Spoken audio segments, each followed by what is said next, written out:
If they think camel toe is going to make our economy better, I've got an igloo, as our good friend Digital Asset Investor says, I got a damn igloo to sell you in South Georgia. Right, exactly.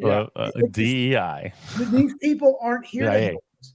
They're not from the global government and here to help. Okay, so everyone knows, and I mean everyone from every walk of life, that if we're going to get out of this, we're going to adopt a brand new way, a brand new leader. America's going to become a BRICS nation. Next month, over 90% of the world's population, 90% of the land mass, 90% of the manufacturing capacity, 90% of the shipping lanes, 90% of the rare earth commodities are going to be under the control of nations that have left the Rothschild fiat system. But before we get started, folks, make sure you hit the pause button. Okay, go down below. There's a Rumble link. Go over to Rumble and follow us over there. QFS1776.com is, without question, the holy grail of what's to come. Okay, T-shirts. You got to get yourself decorated. This way people will ask you, what is XRP? What is the quantum financial system? What is this? What is that? And you send them where? To QFS1776.com, where they need to immerse themselves, because we're going to burn down this system down to the ground. And out of the ashes will rise the phoenix. There will be nothing to go back to. Believe me when I tell you that. Also, our Telegram groups down below. If you want to learn what's coming and you're sort of a little scared, I understand. Believe me, I was there too at one point. And if you need more than $10,000 worth of XRP or $1 million worth of XRP, you come see me. Send me an email at QFS1776@gmail, and we'll get you as much as you want. Gold and silver. Welcome to CarminesGold.com. Don't waste not even a second looking. Cheaper prices just don't exist. How important is it for you to own gold and silver right now? What does it mean to me personally? There's an economy that's about to crash beyond what words can explain. In 5 words, I'm going to educate you on gold and silver. Are you ready? You need to own some. Simple. Number 17. So anyway, we're going to have a gala dinner, which only fits 651 people. 51, 17 times 3 is 51. That's why we got 51. Where the attendees we could fit a total of 1,017. We're going to have dancing. We're going to have DJ. I think it's going to be not a quantum summit, but I think it's going to be a quantum celebration, because we win the war. XRP is probably going to be $50. The revaluation is going to be here, or at least we'll start to see glimpses of it. I think people are going to want to come out of the woodwork to come to the celebration. And we're going to have also the last night there, we're going to have a free party, hors d'oeuvres, completely free of charge, karaoke for Patrick Riley and all the people who like to do some karaoke. Even yours truly will be doing some karaoke. All right. And I'm going to try like really hard to get karaoke. Oh yeah, I don't know. I don't know if my ears can handle that, brother. I can belch a few tunes, and I'm going to tell you right now, Ron Partain. You can rest assured you're going to see him on stage by hook or by crook. I'm going to get him down to Cape Canaveral. I know Larry Ballard's definitely going to be there, and I know Rob Cunningham is definitely going to be there. And we're going to have the who's who of the who's who. I'm going to work with these guys. I'm bringing in a few extra speakers, and we want to bring in a few flat earthers out there. If you guys know any flat earthers, kindly let us know. Some good flat earthers that have a big following, because I want to put them on stage. I want a panel of flat earthers, and maybe throw, I don't know, Mike Adams in there in the mix, just to throw a hand grenade in the whole thing. What do you guys think? Oh, I think that'd be hilarious. Hey, Ron, could you give me a help for just a moment? It says my Rumble. I just got a chat. My Rumble channel's not working. Oh no, I've been in there posting. I told everybody, I said, hey, sorry guys, this didn't connect to the back end. The live stream is a fail, but you can follow it on Untold History of QFS, and I'll also put a link to your X channel, because it didn't connect, and there's nothing you can do about it at this point other than just turn it off. Okay, that's cool. I'll turn it off then. And if you don't mind, just put that link in there to my Twitter account. Well, if you turn it off, it's all going to go away. I don't want to do that, because I'm streaming live on X. So well, it's not gonna remove the X one. It's just going to remove the Rumble one. So actually, I think it would be a better idea for you to remove the Rumble one personally. That's what I would do. All right, so just go Because up. there's only 11 people on there, so it's not like you're getting an enormous amount of traffic. It's just an eyesore. Yeah. All How right. do these guys follow you, Ron? While we're here, let's give you guys a plug. I want to thank you for coming out on a Sunday on short notice. Okay, yeah, no problem. You can, if you go to untoldhistory.tv, it takes you right to my Rumble channel. Rumble's pretty much the only place I have. I do have a presence on BitChute and Odyssey. I don't upload there nearly as often as I should. And I do kind of want to just start to delve into the YouTube arena again. I feel like I could probably water it down a little. There's a lot of people out there saying similar information to me, but they're watering it down and making it so like they're not giving an opinion. They're just like kind of stating information and then letting the people decide. So I would probably do well to to cover stuff in that way. Okay, he's back, Ronnie Donnie Bonnie. Mel, he's back. He's back. Oh my Why God! don't This we guy's like, no. ignore him and keep talking so that the audience can hear what they want to know? Yeah, Instead of He's gone, right? wasting time with this guy. Yeah, He's gone again. No, he's No, still he's there. still And again, I apologize, Larry. You're right. You're right. But if you saw what was happening in the chat, it's very distracting. It's vulgar. And vulgar. Yes. But I want to go back. I want to go back to the Bible thing. I'm probably going to be a little bit more on the outside looking in with most of you gentlemen. I'm by no means a Bible scholar, but I do.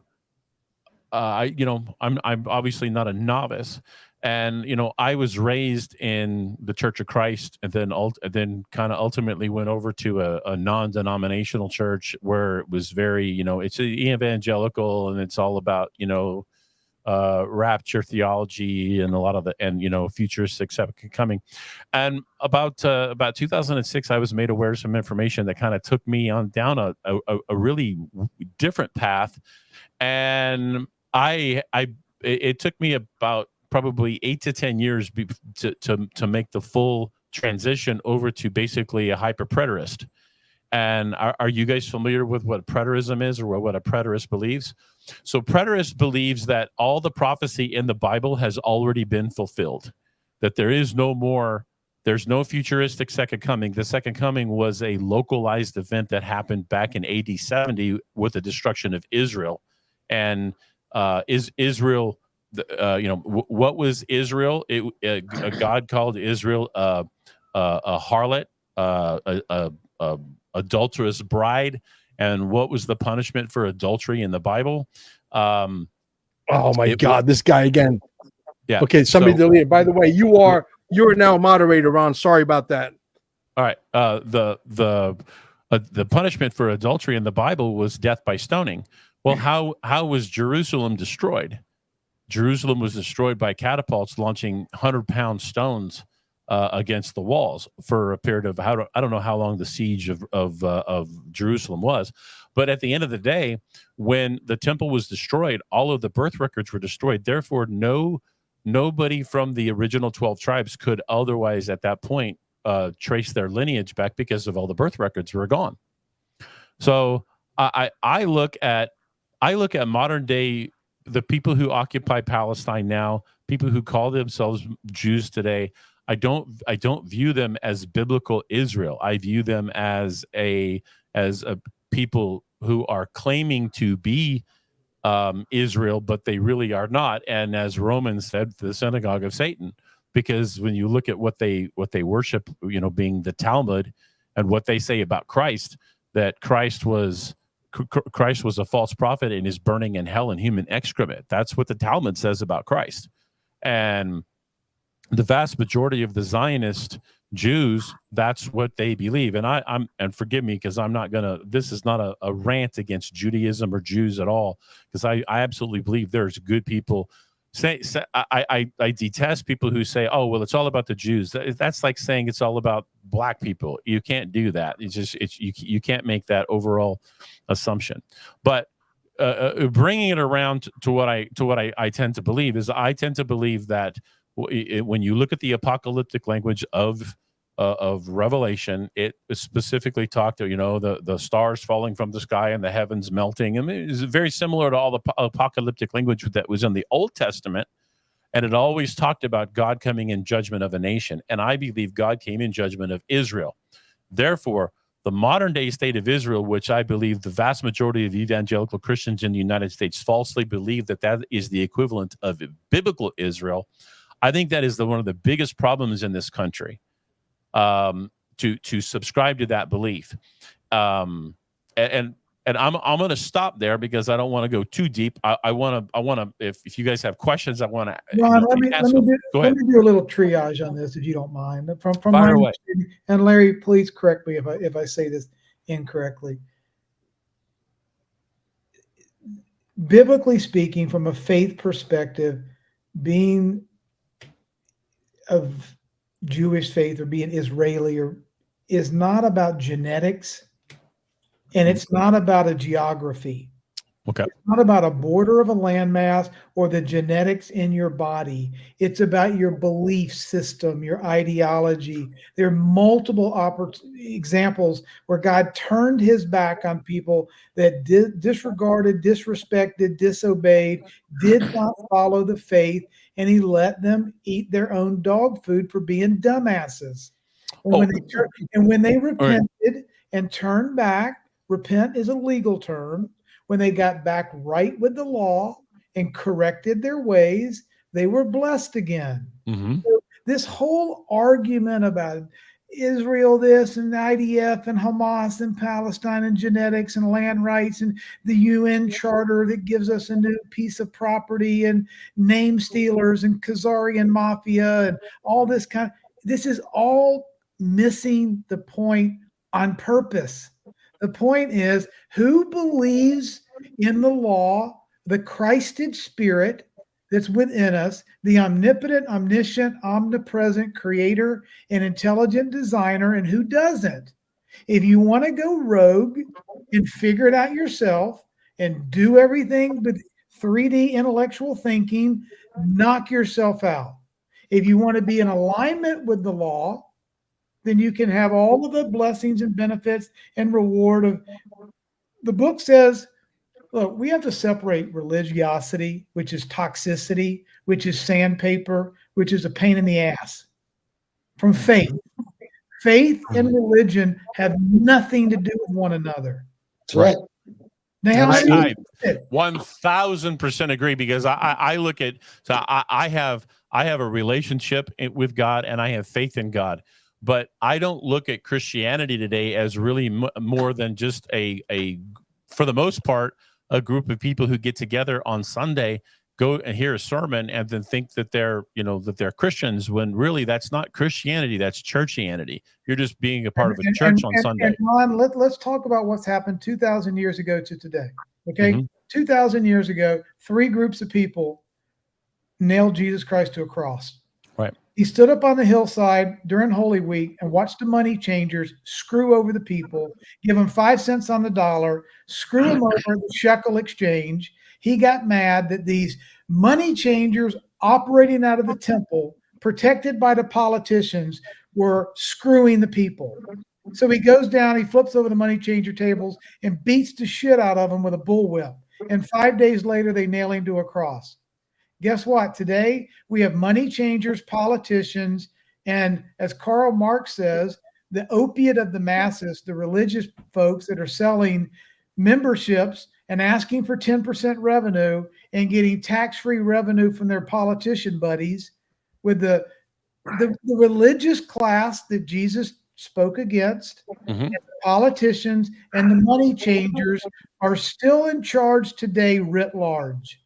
We've got to change what's going on, from who's controlling the narrative, who's controlling our lives, who's controlling our psyche, and who's telling us what to think and how to live.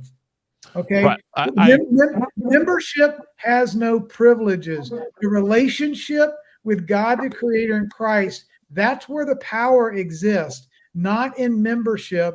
I don't care where your grandmama and granddaddy went to church. I don't care how much you donate to the church. The church is not faith. I agree. I agree. And well, let me kind of tell you where I was saying all that stuff to have a point. You know, just like the Jews of old during Christ's time when they were looking for an earthly king, I tend to believe that modern day Christians are you know, how many times we heard, oh, it's the sign of the times, it's the, you know, the end times are here, it's coming, it's, you know, it's going to happen soon, but it never happens. And the point is that I think most Christians are, I think it's good that they put their faith in God, but I think it's bad when they put their faith in God to the degree that they forsake their responsibilities as human beings living in this world, because they falsely believe that that God is going to save them in their current situation. Faith without action is worthless. Right. Larry, do you want to opine on anything that we said? Yeah, please. Yeah, I probably have a comment. Or two or three. Well, it could be. It could be. It's okay, brother. It's okay. Well, I get a lot of flack. The whole theology you just laid out is all new to me. So I'm going to stick to my theology that I know Sure, about and fine. the history. So basically, the way I look at this is, like Rob was saying, let's go back in history and look at an event that happened. So who killed Christ? It was the Roman Empire, the Roman government, right? And it was the Sadducees and Pharisees, which were the Jewish people of the time, who demanded that the governor kill Christ. Who is in charge of the Vatican now? The ancestors, the very people who killed Christ, now have reemerged as the Holy Roman Empire. That takes us to Daniel's prophecy of the evolution of the great nations of the earth, ending in the Holy Roman Empire. And if you go to the book of Revelation, you see there's a description of a set of combination beasts that exist that tie us back to that very foundation. So what the Bible says is that those kingdoms have fallen, and the last one to go is the Holy Roman Empire, the combination of the Catholic Church, which basically would send out the Roman military to do their bidding. And where is that today in terms of geology? And if we look at a map, that is most of the European Union. And where is the Catholic Church that crucified Christ? That's in Italy, in the middle of Europe. And if we look at the beast that sits on the back, it's described, and it says that they have people who wear scarlet and who wear purple, and that they have a leader who dresses in white, and that they take sacrament in gold cups, and that they have consumed all of the vile things of the earth. So basically, if the Catholic Church is the one that is leading the Romans out to do all their conquest, then we're basically back in the Bible again, back in the book of Revelation. And I sort of take exception to what you were saying, but I don't know because I'm not familiar with that. But I see today happening that very thing. I see that stone coming down that's going to destroy them. We're going to take down the global financial system. That's the combination today of the Roman Empire and the Catholic Church, which is what? The money powers of the world. That's what we're talking about. That system is going to fall. And if I wanted to take it just a little hypothetically, I would look at it and say that system is taken down by a stone. And I would say, what did David do? David killed Goliath, the emblem of the Babylonian system, with a stone, right? A smooth stone. Yep. And if I think of Donald Trump, I draw something out of thin air. I see gold. Everything associated with that man is gold. And what is it that's going to bring this system down? It's be going from a paper, fiat, worthless system to God's commodity system based on gold. So I draw the conclusions, rather hypothetically, that what we are is we're back in the Bible. We're taking down the Babylonian system, the system that controls the entire financial and trade system of the world, the system that under the UN wants to have a 10-nation coalition trading bloc that says what? There shall be a time when there shall be 10 kings upon whose heads crowns shall not stand, but for 1 hour with the Antichrist. And I believe that is the 10-nation coalition that the UN is forming. The first one to totally form is European Union. They under Bush and Obama, they tried to set up the Amero Union, which is Mexico, United States, and Canada. And if you go to the UN documents, you can find the listing of all 10 of those. That would be the B system. So basically, I think there's foundation that says that we're right in that spot in terms of history and in terms of the Bible and in terms of things that we're seeing unfold every single solitary day. The Babylonian system is falling, and it's the money system of the world. Well, Amen. And what's going to kill it is if- gold and the commodity-backed system of the world. if I may, and I don't want to. This is the last thing I want to do is turn this into a disagreement, or I mean, we're just discussing things and concepts.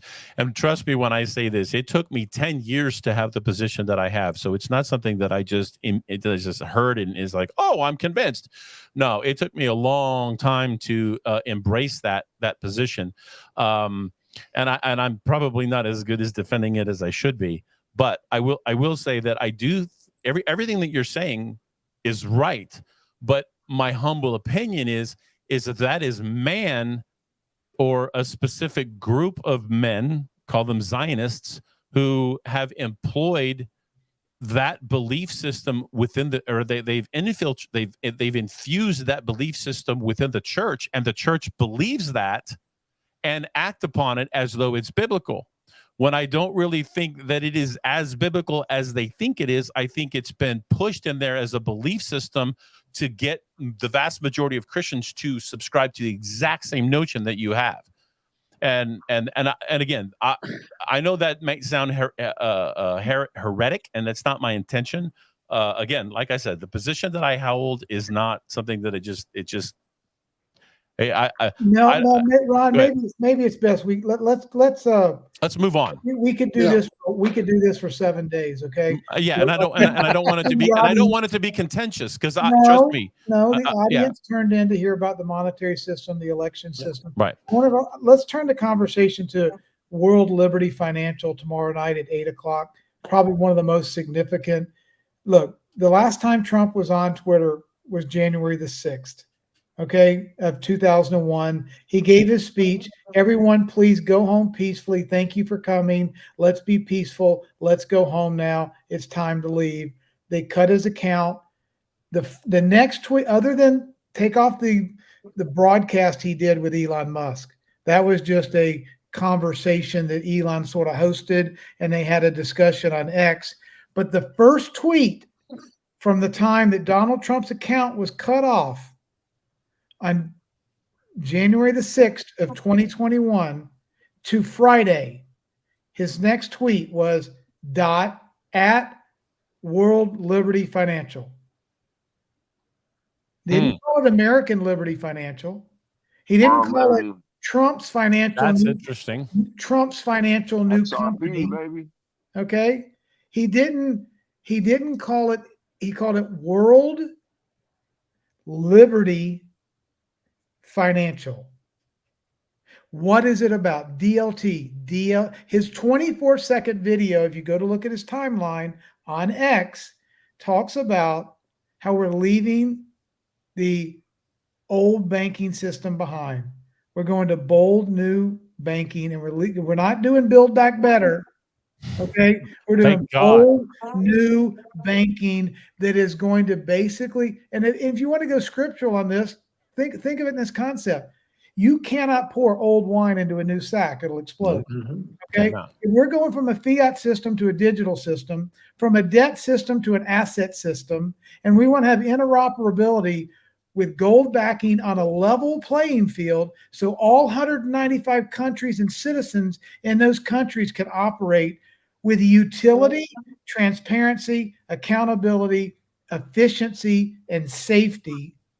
You would have something like a XRP ledger with a novel technology that's patented that allows for 3 to 5 second settlement, an interoperability token that allowed anything of value to go to any point of value without a permission slip, a Mother May I from the Cathedral of Chase Manhattan, or a blessing from Bank of America.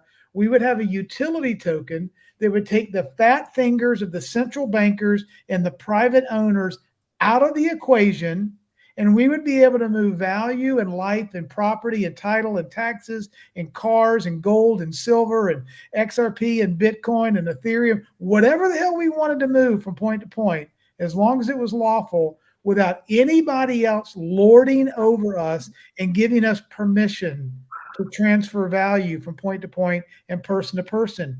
If you wanted to get rid of the old empire that was private, permissioned, and poisonous, tune in at 8 o'clock. Tune in at 8 o'clock tomorrow night, and with an open ears and an open heart. And here, do you think that we're going to crash the system, Robert? Do you think that X might crash? There's so many people going to be coming. Look, you can't. I can't imagine you're not going to have, tens, if not 100 million people listening to this, because at the end of the day, easily the pain every single day, financial pain, financial inflation, losing jobs, not being able to fill up your car, not being able to buy groceries in the store, every single day. To quote the great philosopher James Carville, it's the economy. Economy, stupid. Okay, it's getting worse every day. And if they think camel toe is going to make our economy better, I've got an igloo, as our good friend Digital Asset Investor says, I got a damn igloo to sell you in South Georgia. Right, exactly. DEI. These people aren't here to help us. They're not from the global government and here to help. Okay, so everyone knows, and I mean everyone from every walk of life, that if we're going to get out of this, we're going to adopt a brand new way, a brand new leader. America's going to become a BRICS nation. Next month, over 90% of the world's population, 90% of the land mass, 90% of the manufacturing capacity, 90% of the shipping lanes, 90% of the rare earth commodities are going to be under the control of nations that have left the Rothschild fiat system.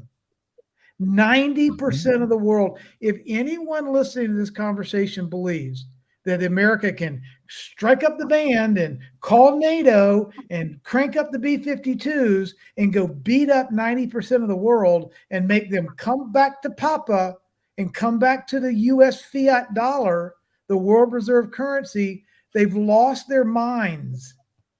We're never going back. That system is in hospice, if not already dead. We're going to a brand new system. Agree. Like it or not, believe it or not, understand it or not, the old system is dead. So don't let the media scare you out of gaining knowledge, understanding, and wisdom about the new system. If you get scared out, if you tap out, and if you don't learn what we're talking about, you will lose. I'd like to echo what you just said there, Rob. I do believe that we are on the cusp of the greatest transfer of wealth in human history. And I call me naive, but I'm a firm believer that the people who are involved and that have the eyes to see within the crypto community, I believe they are going to be some of the largest beneficiaries of that transfer of wealth due to their earlier, or at least early, involvement in crypto. And if you think that it's too late to get involved in crypto, you are not paying attention. It's still minute comparatively speaking. The vast majority of people have no idea how to use crypto. Now, and I'll say this, don't wait to get a position. Start putting money in there now. And Ron, stop for just a second, brother. Okay, that's a broad statement. Okay, let me frame it. Start your education now. Find some trusted sources now. Don't feel like don't go buying something in the next 5 days. Unless go and first of all, find out what the terminology is. Go find the top 10 ISO 20022 projects and start there. Start your homework with 10 projects, not 25,000. Right. Okay? And that's a good Start point. with 10. Find some trusted advisors. Get your head on straight. Start learning what is money. That's homework assignment number one for everyone that's not involved is ask yourself, what is money?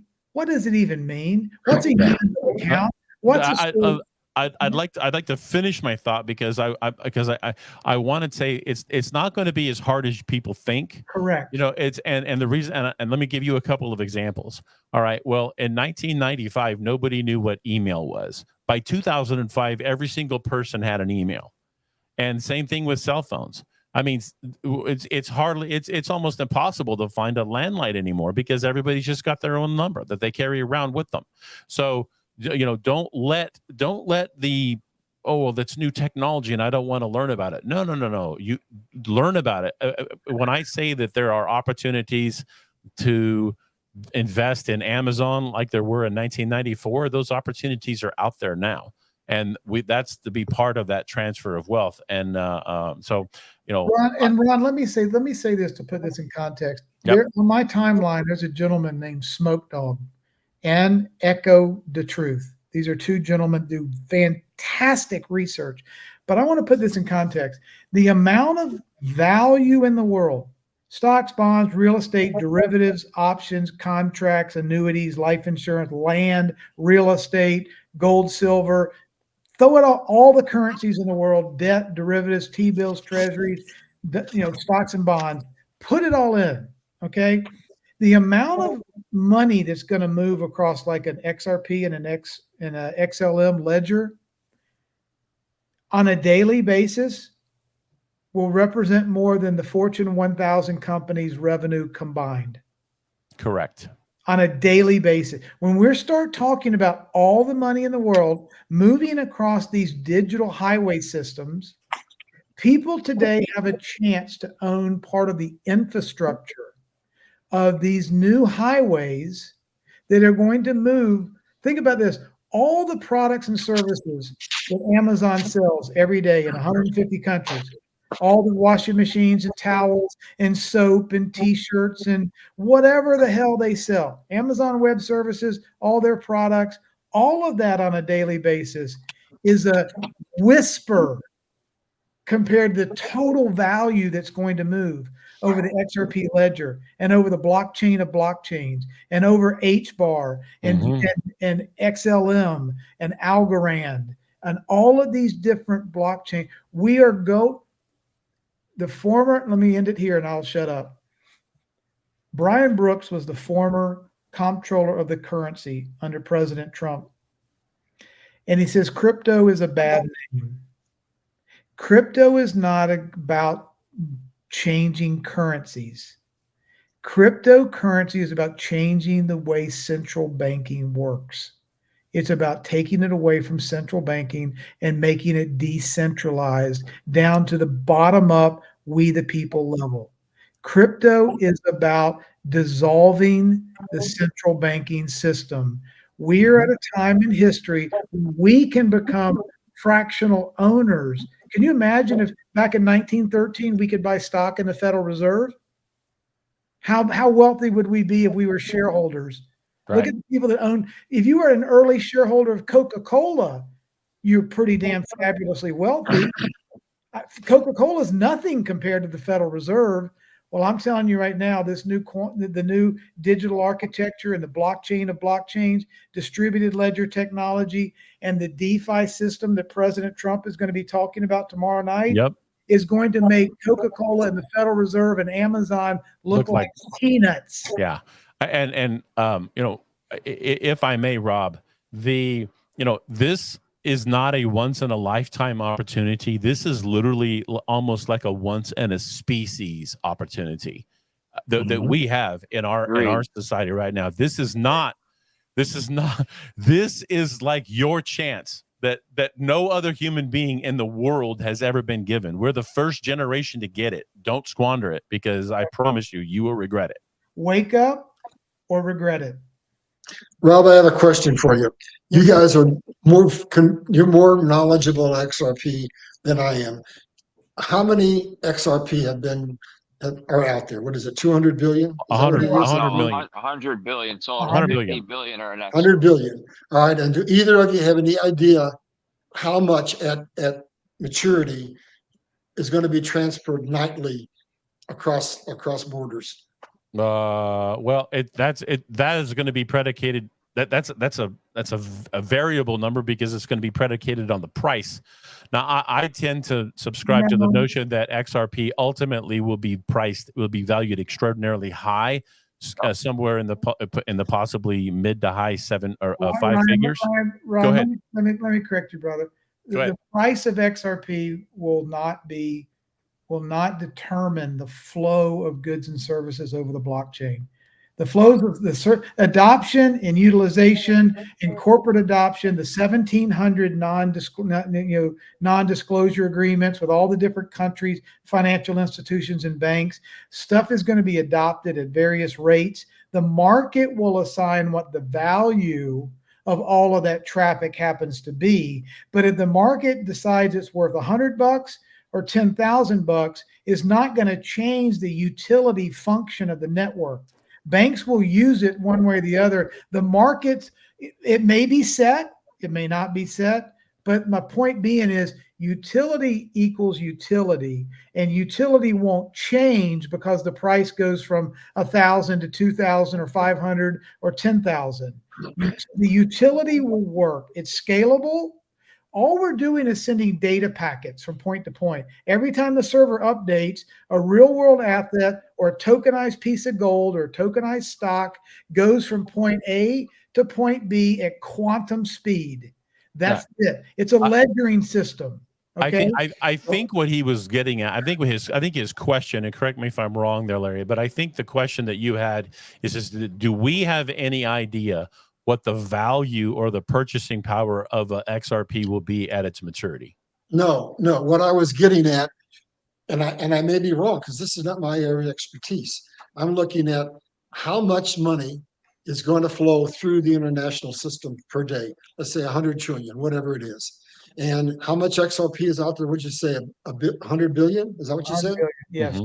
100 billion, so it would be a simple math formula to say if we had 100 billion of something and it had to carry 100 trillion, a little division problem would tell you basically what the value was going to be. It couldn't be a dollar. Maybe. But Larry, here's the issue. That's where I said I'm not an expert. I'm getting you guys to elaborate that because a lot of people think that. That's what's been propagated in the conversation. So please elaborate. Let me do that, brother. Let's assume the best estimate that people can say right now of all the wealth in the world is maybe $3 quintillion. Okay. Now, is all of that tokenized? No. Is all of that ready to move over the blockchain? No. Could it take 10 or 15 years to get everything tokenized so that it gets liquidity and then it is transportable and can be moved? So you've got several things in play here. No blockchain is going to get 100% market share. That's right. They get 10. The $3 quintillion is going to go to $30 quintillion as creativity grows and new businesses grow, the velocity of money changes, and 2 billion new people come in that were unbanked come into the system. Mm-hmm. So there's an adoption rate. There is a real world asset tokenization rate. There's a percentage of market share that any one blockchain may or may not get.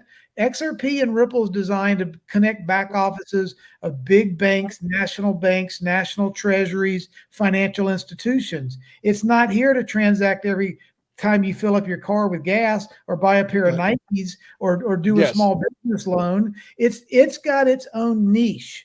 It's not going to be the all be all. There are going to be other projects that solve. VeChain is going to connect all of the supply chain systems around the world. That's HBAR is going to be. It's got a contract with the United States Air Force where it stores every second of video camera of every flight of every airplane ever flown and can store it and process it. And I mean, that's a whole different business model. Right? Data storage and processing, then moving cross-border payments of wealth between financial institutions. So this is we're going to Can I chime in when you guys get a chance? I wanted to answer. Larry's got the right idea. If it was only XRP moving all of the money, but we know that there'll be other players like XLM, XDC, HBAR, and to your point, Rob, VeChain, Casino Coin, which is a carbon copy, an identical carbon copy of XRP. There's going to be a lot of people playing in this field that these are viable tokens, even though some of them may not yet be part of the ISO family. At some point, I believe the V chains and I believe the casino coins may very well become part of that family. I could be wrong, but I don't think I am. But to your point, and I'm going to have Colin chime in because he knows a lot about this. The bottom line is, if it was only XRP, it was very easy to divide. It's 50 billion are going to be owned by us, the people. 50 billion are going to be owned by Ripple and potentially the treasury, which needs to move all the money. You figure out how much the liquidity that needs to move on a daily, hourly, weekly, monthly basis. You divide that and boom, you get your number. Well, it would be easier. But being that there's other, but XRP is the one that could be cranked. Now, to your point, just Chase alone, all right, Chase Bank alone, I understand they move on average of $20 trillion per day. The SWIFT system remittance game moves between $5 to $7 trillion a day. So you're already up to $27 trillion just there. You know, we're talking about the unbanked, which is an enormous market that we haven't even tapped into yet. When we tap into that market and we bring on board Southeast Asia and Africa, and we bring on board India, and they're 90% unbanked, and that's a conservative number when I say 90% unbanked, and those people move $1,000 a month times 3.2 billion people, this number gets scary. By all measures, XRP is going to be upwards of minimum 10,000, 20,000, and that's a very, very conservative number. We have a lady in here screaming and yelling. She wants to know exactly when it's going to happen. Any of you guys know exactly? You have a crystal ball that you know exactly when? We've all known. Let me call God. I'll ask We all him. know when it's going to happen. Come on. My dad Okay, is I don't know if it's a lady or a man, but Nostradamus. I will tell you that it will happen. Whoever that person is, and I'm not trying to embarrass you because we love everybody here. It's But the September reality and the 28th facts at are- 8:06 p.m. There you Pacific go. time. But the reality is, I Want say to stake your life on that? the same way every time, and the answer is when Trump gets back. Ain't nobody gonna get fucking rich under the Biden administration. It would sound even funny to think that we're gonna get wealthy under Kamala Harris administration. Let's get real, folks. Hold on. I do think that we are going to see a little bit of a pump in the stock market, at least over the course of the next couple of months. Yeah. I mean, that's speculation. Maybe. Everyone needs to understand what Crack Ron's boom. talking about. The Federal Reserve is playing politics because the Federal Reserve is the handmaiden of the central banking system. They're going to try to juice the market right before the election by lowering interest rates. They're going to try to give us a sugar high, make the stocks go up, so then the voters can go, oh, it looks like things aren't so bad. Maybe I can go vote for Harris. They're going to try to give us a sugar high. When they cut interest rates, they're going to exacerbate inflation. And they are going to, unfortunately, if you own assets, your stocks might go up and your bonds might go up. A lot of people have had to sell everything they have, and they can barely rob Peter to pay Paul. But those with assets may have their assets go up. Those without assets are going to just see the prices for everything they need go up. And their pain is going to get worse. Yeah. There's no easy Colin, way I want out you to of put it. your camera on. Colin, I want you to put your camera on. People want to see your beautiful eyes and your beautiful face. Mel, I'm in the sticks and it's dark. I got no light. That's why I'm You cameraless. don't have a studio light. What's wrong with you? No, I'm not anywhere near the studio, man. I'll be back home later on, much later on. I'm in the sticks right now. So that's why my camera's off. But so what was your question? What you want me to just kind of Well, go do you over agree with briefly me I on think what is I gonna just happen? said? Yeah. Do you agree with me what I just said regarding the amount of money it's moving, the unbanked, the supply, which is going to be about 50 billion XRP floating out there. The price, I think, conservatively, we should get a buyout of about 50 to 100,000. I think those are reasonable numbers because at some point we are not going to be able to own it. You know, Correct. count your blessings right now. You guys should be going out there and selling everything you have in your freaking garage to buy XRP, sell everything you have sell your furniture and buy plastic furniture, whatever it takes, because you still got a window of opportunity to become a multi-billionaire right now based on what you do today, tomorrow, until the window of opportunity. When that window of opportunity closes, it's over. This It's transfer of over. wealth it's so much more than what most people think it is. I mean, the people that are involved in these assets when they mature are the people that are going to be rebuilding this world. This transfer of wealth, it's going to take the money away from the power structure that, you know, has been in a cycle of, you know, build and destroy, build and just, you know, rinse, repeat. So the transfer of wealth, the money that is going to come to those that are, you know, that have invested in it, that have got into it like us at this moment in time or before, will have that opportunity. So if you want to own businesses that, you know, employ tons of people to help rebuild the world, then you can have that opportunity if you want to invest. But yes, in terms of like the amount that's going to move, well, let me just say this. What did David Schwartz say 3 times? That XRP would be worth what? $1 million. I think there's something to that. And I think the buyout Well, now, here the I believe question you're right. is, the question is it going to be worth $1 million when they own it because they have to move all of the money on Earth? I don't think they're going to give us $1 million. No, they're not going to give us It would $1 be million. nice. Okay. And I won't refuse it. I want to know 10%. how do we know that they're going to buy it back from us? Because they needed to move all the money, and there's no other game in town that could to do it. Right. The institutions need the XRP. We don't. Us getting the opportunity to buy it is an exact example of the fact that the good guys have a good enough grip to allow us to own this asset. If this were a full cabal operation, we would not have this opportunity. And that's what their plan was originally, was to use XRP. Both sides wanted to use XRP. Well, how much XRP is out there in the world right now? Well, there's 50 billion in circulation that retail and institutions can own. There's always 50 billion in their escrow. That account always has 50 billion. They do get released some XRP every month on the first of the month, and then they actually end up putting more into the escrow. It's a cycle. I mean, they're holding it in there because there's certain institutions that have already laid claim to that XRP. I mean, we have to understand Ripple has made deals with just about every country, every bank. Let's look at Japan. I mean, every bank in Japan is going to be using XRP by next year. By the end of this year, 100% of the banks will be using XRP. Right. No question. And we also have to think about this. So the U.S. government has 2 assets that they view as legitimate stable coins. That's XRP and XLM.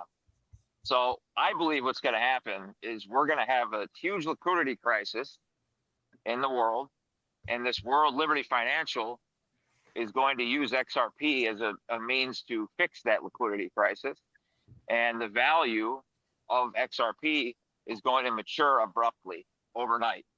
It's going to go from wherever it is. I agree with that. Well, Colin, let me ask you a question. Might the real US dollar, RLUSD, serve as the stable coin, okay, that helps to absorb some of the debt, whereas the value of the utility token, this stateless utility token that has a functional value, it's almost like a protocol. It's almost like an email. The value is in the protocol, but the stable coin is something that's necessary for nations to trade their currencies and commodities back and forth. They can't guess what the price is going to be every day or every week. Right. They need that to be stable. XRP, however, could very theoretically fluctuate as volume changes and conditions change, correct? Well, it could, yeah. It all depends on what route they go. You know, I mean, with that creation of the real USD that Ripple's created, it does make me, tend to now believe that will be the stable coin. And, XRP, it could, it very well could be that way. But I still believe that XRP's value will be stable. And I feel like that's the easiest way to manage, these transactions, these cross-border transactions.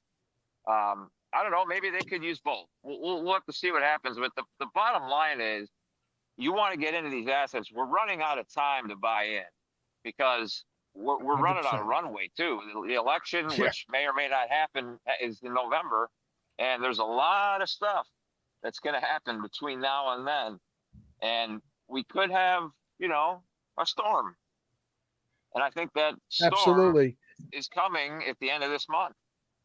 Absolutely. In I want to October. chime in here. I want to chime in here real quick. I got this guy, Ollie Wynn. He said, I want to be my own bank. Well, guess what, Ollie Wynn? You are. That's why Yep. we're in a fucking Mexican standoff with the SEC and the government, because if the bankers could have figured out how to take their central bank digital currency and put it rightfully so on the blockchain, okay, and collect another toll, this party would have been over and we would have been enslaved. But because you are your own bank and because you could pay anybody peer to peer, okay, congratulations, you are your own bank. So we got to wait for this war to be over, guys. Okay. Can I say something in closing, because I do have to leave the call here. So with this change, this big change coming, and all these people that we see in government and business, and members that bought into this cabal for a paycheck, right? Well, they're all going down, and there's going to come a moment where it's going to seem like it's happening on a mass level. They are going to make a very public statement when they take these people down. I know that a lot of them are gone already. All right, we get that. There's actors in place, but there are some still that they've had meetings with and said, you're going to do this and we'll help your legacy, but you have to play this out. You're going down. This is going to create a massive vacuum, a void. And what I challenge everybody in the audience to do is to start thinking about what you want when this happens, because we're moving out of a situation where we're stuck in survival, and we're moving to a prosperity, a life of prosperity. Okay, you're going to be able to develop yourself spiritually on a level that most people have not been able to do, because most people are stuck trying to survive day to day. I want to ask a question. I want to just leave with you with. Yeah, go ahead. I'd like to ask a question of all four of you.